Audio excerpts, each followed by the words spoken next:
Buenas tardes.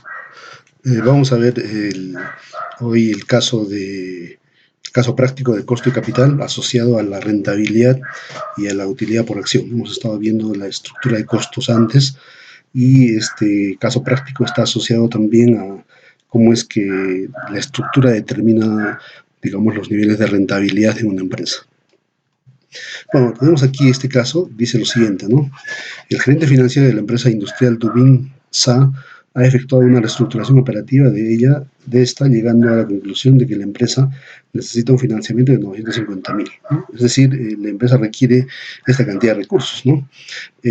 Para lo cual solicita, digamos, un financiamiento al banco de crédito por este monto y la tasa de interés es del 20%. Y también aquí tenemos información adicional precisamente de las posibles alternativas de financiamiento complementarios que la empresa podría adoptar, ¿no? Por ejemplo, la primera alternativa es emitir 10.000 acciones a un valor nominal de 100, la segunda alternativa, emitir 8.000 acciones a un valor nominal de 100 y solicitar un préstamo financiero por 200.000, ¿no? Y la alternativa finalmente, la tercera es solicitar un préstamo financiero de 950.000, ¿no? Entonces, en buena cuenta, estas son alternativas, posibilidades, ¿no es cierto? Y la idea es que en cuál de ellas podríamos tener mejores niveles, digamos, de rentabilidad, porque obviamente aquí, ¿no es cierto?, hay financiamiento propio, ¿no es cierto?, de parte de los accionistas con emisiones adicionales, o la alternativa de recurrir a una entidad financiera para poder financiar estos requerimientos, ¿no? Entonces, tenemos aquí información adicional. La utilidad antes de intereses e impuestos es de 2.200.000. La tasa del impuesto de la renta está considerado para este caso 30%. El valor promedio anual de activos son 4 millones. El importe actual de deudas es 1.500.000 y los gastos financieros son 300.000, ¿no? Y el número de acciones suscritas y pagadas en la actualidad, digamos, para la empresa, mientras está operando, son 100.000 acciones, ¿no? Ya está. Entonces, y lo que se pide básicamente es determinar la rentabilidad financiera, determinar la, la, la inversión, la rentabilidad de la inversión total y determinar la utilidad neta por acción, ¿no? Y finalmente emitir una opinión y dar una apreciación, ¿no? Entonces estos son básicamente los detalles, digamos, de este caso, y lo que vamos a tratar de ver es un poco el análisis y cómo es que finalmente podemos determinar estas rentabilidades o inversiones, ¿no? Y resultados de esta empresa. Ya, entonces tenemos aquí un poco, digamos, el resultado, ¿no? A partir de una comparación que nos va a posibilitar saber, digamos, cuáles son los niveles de rentabilidad, ¿no?, que existen en cada alternativa, ¿no? Entonces aquí, si bien es cierto que ya tenemos los resultados, ¿no es cierto?, sin embargo, vamos a ir analizando uno a uno, ¿ya? Por ejemplo, ¿no?, estas son las tres alternativas que teníamos acá, ¿no? Esas son las alternativas. Y la información está más o menos elaborada de acuerdo a cada una de estas alternativas que tenemos, ¿no?, de acuerdo al enunciado. Entonces, la utilidad antes de intereses e impuestos es de 2.200.000, ¿no? Eso es lo que teníamos acá, ¿no es cierto? Esto que tenemos acá, ¿no? 2.200.000. Esa es una proyección, digamos, ¿no es cierto?, de 2.200.000. Ya está. Luego tenemos ahí los gastos financieros, ¿no? A ver, los gastos financieros, ¿no es cierto? Tenemos aquí algunos anexos que también hemos elaborado, el anexo 1, aquí tenemos por acá abajo el anexo 2, el anexo 3 y el anexo 4, ¿ya? Entonces, esa va a ser la información complementaria que vamos a tener que previamente calcular y determinar para poder incluir aquí en este reporte, digamos, ¿no? Entonces, tenemos, por ejemplo, los gastos financieros, ¿no? Entonces, aquí tenemos el anexo 1, son los gastos financieros, ¿no? Había una deuda de 300.000, ¿no? Esa es la deuda, ¿no es cierto? La deuda actual, que esa es la que teníamos aquí, ¿no es cierto? Esta de acá, gastos financieros, deuda actual, 300.000, ¿no? Entonces, eso es lo que tenemos acá, ¿ya? Los 300.000, ¿no? Luego tenemos una deuda, ¿no es cierto?, por un préstamo, ¿no? Y ese préstamo es por 200.000 y la tasa es el 20%, ¿no? Entonces, ese 20% de 200.000 sale 40.000, ¿no? Y esos 40.000 los sumamos a estos 300.000 y nos sale 340.000, ¿no? Entonces, esos son, para el segundo caso, Y para el tercer caso tenemos igual los 300.000 más los préstamos de los 250.000, ¿no? Es decir, esos préstamos, ¿no es cierto?, están establecidos acá, ¿no? Aquí, ¿no es cierto? Acá tenemos un préstamo de 200.000, caso 2, o alternativa 2, perdón, ¿no? 200.000. Y en la alternativa 3, el préstamo es 950.000, ¿no? Entonces, claro, si bien es cierto, no está claramente establecido en el enunciado la tasa, sin embargo, es la tasa por el préstamo, ¿no? De una entidad financiera, ¿ya? Y en este caso también el préstamo es de una entidad financiera y en particular no está detallado, pero estamos considerando la misma tasa, ¿no?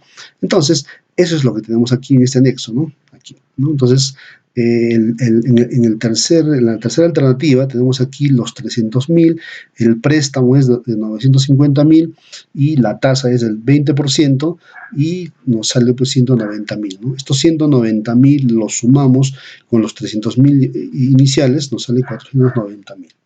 Sin embargo, aquí hay que considerar algo importante, ¿no? Esta tasa, ¿no es cierto?, el 20%, es, digamos, en este caso referencial, ¿no? Sin embargo, en una situación real, ¿no es cierto?, estas tasas van a estar en función, digamos, de la propia entidad financiera, ¿no? Ya van a haber varios conceptos que van a incluir las tasas, ¿no? No solamente la propia tasa de interés, ¿no? Sino van a haber de repente, digamos, tasas por servicios o gastos o costos, y qué sé yo, ¿no? Y normalmente ahí se considera, pues, por ejemplo, la tasa de costo efectivo anual, por ejemplo, ¿no? Que ya involucra, digamos, por todo concepto, digamos, de gastos o costos que el servicio financiero, digamos, lleva consigo, ¿no? Entonces, en este caso, es una tasa referencial. Ya está, entonces, esos son lo que tenemos aquí, ¿no? Los gastos financieros, entonces, para la primera alternativa serían 300.000, que eso es lo que tenemos aquí, ¿no? 300.000. Para la alternativa 2, tenemos acá los 340.000, ¿no es cierto? Eso es lo que tenemos aquí, 340.000. Y para la alternativa 3 tenemos aquí 490.000, ¿no? Esos 490.000, eso es lo que tenemos aquí. ¿Ya? Entonces, como ustedes entenderán, esto es básicamente, ¿no es cierto? No dice acá, pero bueno, en todo caso faltaría incluir, es algo así como algunos aspectos relacionados a la información financiera que habitualmente, digamos, consideramos, ¿no? Para hacer este tipo de análisis. Por ejemplo, esta primera parte, ¿no es cierto? Los 3 primeros puntos tienen que ver con el estado de resultados, ¿no? Y los siguientes, el activo, la deuda y el patrimonio, tienen que ver con el otro estado financiero, que es, digamos, el estado de situación financiera, ¿no? Entonces, eso es lo que tenemos acá, ¿ya? Entonces, de repente por ahí se ve un poquito densa esta tabla, pero se refiere un poco a eso, ¿no? Entonces, ya tenemos aquí los gastos, lo que hacemos es restar, ¿no? Utilidad menos los gastos, en este caso los gastos financieros, 2.200.000 menos 300.000, nos sale 1.900.000, ¿no? Y de la misma forma procedemos aquí la resta, ¿no? Y eso es la utilidad antes del impuesto a la renta, ¿no? Ya está. Entonces, decía también aquí, ¿no es cierto? La tasa del impuesto a la renta es del 30%, ¿no? Entonces, esa tasa la establecemos aquí, 30% de estos montos, ¿no? Aquí 1.900.000, este otro monto, y aquí 1.710.000, por ejemplo, ¿no? Entonces, aplicamos el 30% y nos sale aquí 570, ¿no? Ese es la renta, el impuesto a la renta que tiene que pagar la empresa fruto de su actividad, digamos, en esta alternativa, en la primera alternativa, ¿no? Una vez determinados los 570.000, ¿no es cierto? Restamos 1.900.000 menos 570.000, nos sale 1.330.000, ¿no? Ya está. Entonces, ese 1.330.000 es la utilidad neta, ¿no? Exactamente igual hacemos en las otras alternativas también. Ya está. Luego, ¿no es cierto? Hacemos la otra parte. Esta parte es la parte, repito, del estado de resultados, los primeros 3 puntos, digamos, ¿no? Y estos 3 siguientes tienen que ver con el estado de resultados, ¿no? Entonces, teníamos aquí, aquí decía, ¿no es cierto?, valor promedio anual de los activos, ¿no? Los activos, claro, en este caso como son alternativas para una misma empresa, solo que son opciones por las que había que optar. Entonces este es el valor del activo total, ¿no? Son 4 millones. Esos 4 millones son los que tenemos aquí, 4 millones para las tres alternativas, ¿no? Y la deuda total, ¿no es cierto?, que es en buena cuenta del pasivo, ¿no es cierto?, está en el anexo 2, ¿ya? Entonces eso la vamos a analizar rápidamente, ¿no? Entonces aquí, el anexo 2 la tenemos aquí, ¿no? La deuda total era de 1.500.000, ¿no? Entonces eso 1.500.000 la tenemos aquí, ¿no? Importe actual de deudas, 1.500.000. Ese es lo que tiene la empresa a la actualidad, 1.500.000, ¿no? Entonces, ese 1.500.000 es el que tenemos acá, ¿no? 1.500.000, ¿no? Y para la segunda alternativa, ¿no es cierto?, había un préstamo de 200.000, ¿no es cierto? Ya, entonces, estos 200.000 hay que sumarlo porque es una deuda adicional. La deuda original era 1.500.000, ahora hay 200.000 más. Entonces, serían 1.700.000, ¿no es cierto? Ya. Y para la alternativa 3, había 1.500.000 de deuda, más los préstamos de 950.000, quedan 2.400.000. Entonces, esos son los montos que hay que trasladar aquí. Bueno, esos son los anexos en realidad, ¿no? Entonces, 1.500.000 es el que tenemos aquí, ¿no? La deuda de la alternativa 1, ¿no? Aquí tenemos 1.700.000 para la alternativa 2, este monto que está acá, ¿no? Y para la alternativa 3, 2.450.000, ¿no? Eso es lo que tenemos aquí, 2.450.000, ¿no? Ya está, ¿no? Y en el caso, digamos, del patrimonio que está en el anexo 3, ¿no es cierto? En el anexo 3, aquí está, ¿no? ¿Ya? Entonces calculamos, ¿no? El activo total, el pasivo total, ¿no es cierto? Es igual al patrimonio, pues, ¿no es cierto? Perdón, el activo es igual al pasivo más patrimonio, ¿verdad? ¿Ya? Pero si yo quiero determinar, digamos, el patrimonio, lo que puedo hacer es restar, ¿no? Activo menos el pasivo, ¿no es cierto? Y me va a salir el patrimonio, ¿ya? Entonces, este es el patrimonio, digamos, de la alternativa 1, ¿no? Es decir, el pasivo son 4 millones, ¿no? El pasivo total para la primera alternativa era 1.500.000, ¿no? Entonces, el pasivo total, ¿no es cierto?, aquí tenemos el pasivo total, ¿no? La deuda total, 1.500.000, ¿no? Ya está. Entonces, restamos aquí 4 millones, que es el activo, menos 1.500.000, nos sale 2.500.000, ¿no? Para la alternativa 2, la deuda es 1.700.000, ¿no? Entonces, igual aquí, 4 millones es el activo, ¿cierto? Menos el pasivo es 1.700.000. El patrimonio sería 2.300.000, ¿no? Y para la alternativa 3, la deuda o el pasivo es 2.450.000. Entonces, aquí, ¿no es cierto?, lo que tenemos es 4 millones el activo menos 2.450.000, el patrimonio va a ser 1.550.000, ¿no? Entonces, esos son los datos, 2.500.000 para la alternativa 1, 2.500.000, este monto que está acá, ¿no? Y luego tenemos aquí 2.300.000 para la alternativa 2, 2.300.000, este monto que está aquí, y para la alternativa 3 es 1.550.000, ¿no? Entonces, ese 1.550.000 es el que tenemos acá, ¿no? Entonces, para verificar, ustedes saben de que el activo es igual al pasivo y patrimonio, ¿no? Es decir, estos 4 millones debe ser igual a 1.500.000 más 2.500.000, sale 4 millones, ¿no es cierto? Ya, igual en cada uno, ¿no?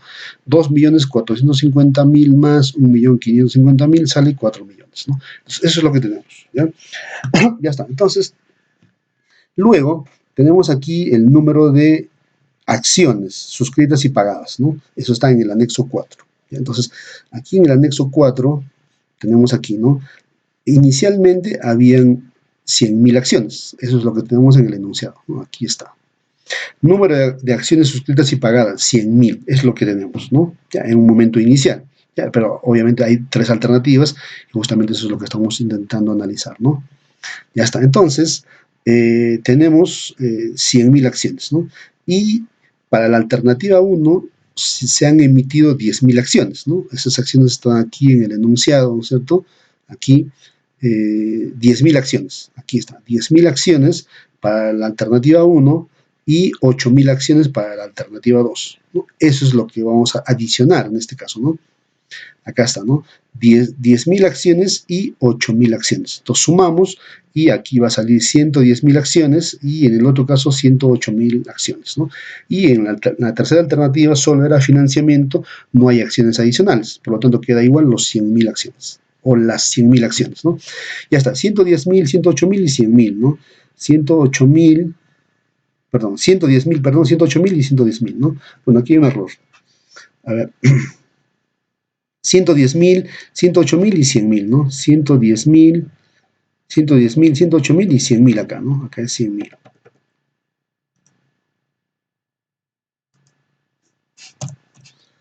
Ya está. Entonces, una vez que tenemos eso, ¿no es cierto?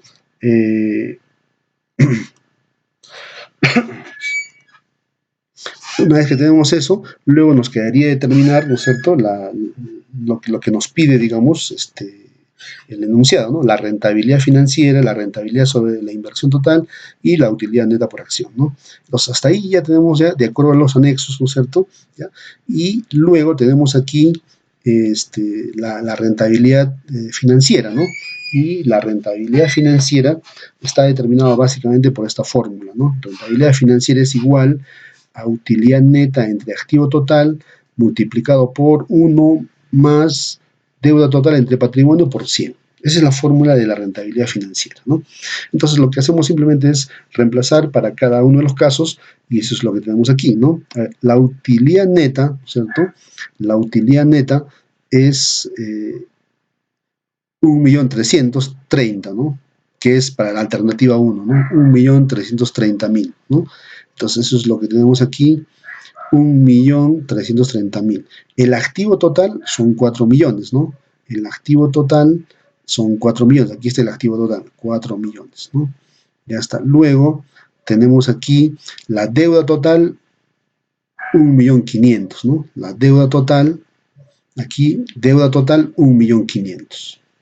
Ya está. Y finalmente tenemos aquí el patrimonio, ¿no? Son 2.500.000, ¿no? El patrimonio, perdón, el patrimonio son 2.500.000. Ya está. Entonces, básicamente trabajamos con estos 4 montos, ¿no es cierto? Estos 4 montos que están aquí, ya que es un poco lo que está en la fórmula, ¿no es cierto?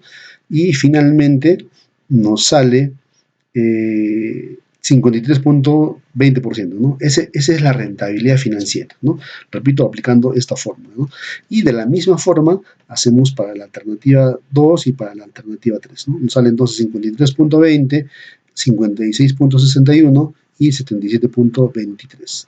Y eso es lo que tenemos aquí, ¿no? 53.20, 56.61 y 77.23.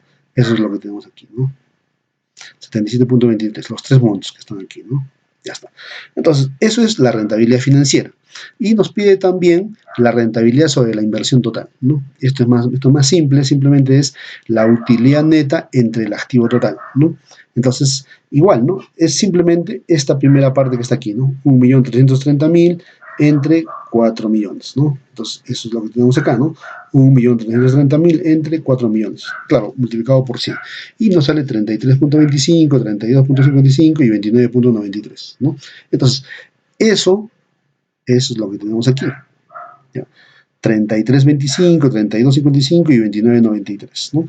Y finalmente, la utilidad neta por acción, ¿no? Entonces, la utilidad neta por acción es lo que tenemos aquí, ¿ya? Aquí, utilidad neta por acción, ¿no?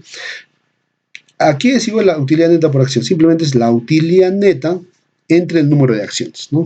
Entonces, la utilidad neta, ¿no es cierto?, es igual a la utilidad neta por acción, perdón, ¿no? Es igual a la utilidad neta. Para la alternativa 1, ¿no es cierto?, aquí teníamos 1.300.000. Esto es la utilidad neta, ¿no? 1.300.000. Perdón, 1.330.000, ¿no? Eso entre el número de acciones, ¿no? 1.330.000 entre el número de acciones. Y el número de acciones teníamos aquí en el anexo, en el anexo 4, ¿no? 110.000 acciones, ¿no? Los 110.000 acciones va a ser el denominador, ¿no? 210.000 y nos sale 12.09 soles la acción, ¿no? De la misma forma para la alternativa 2 y para la alternativa 3, ¿no? Entonces, tenemos aquí 12.09, 12.06 y 11.97 las utilidades por acción, ¿no? Y eso es lo que tenemos aquí, ¿no? 21.09, 21.06 y 11.97. Ya está. Entonces, eso sería básicamente, ¿no es cierto? Este caso. Y finalmente dice aquí, bueno, esto es, digamos, relativo, ¿no es cierto? Es básicamente dependiendo de cada persona cuál es su nivel de apreciación que podría tener respecto a estos resultados, ¿no? Y dice aquí, en este caso, según el caso desarrollado, conviene considerar el crédito, ya que la tasa de interés efectiva anual por pagar de 20% es inferior a la tasa de rentabilidad financiera, ¿no? Entonces, en este caso, digamos, claro, aparentemente, que es lo que va a ocurrir generalmente, el endeudamiento con terceros va a ser una tasa menor respecto, digamos, de la rentabilidad que esperaría, por ejemplo, la empresa, que sería una tasa más alta, ¿no? Entonces, eso es básicamente, eso sería todo. Muchas gracias.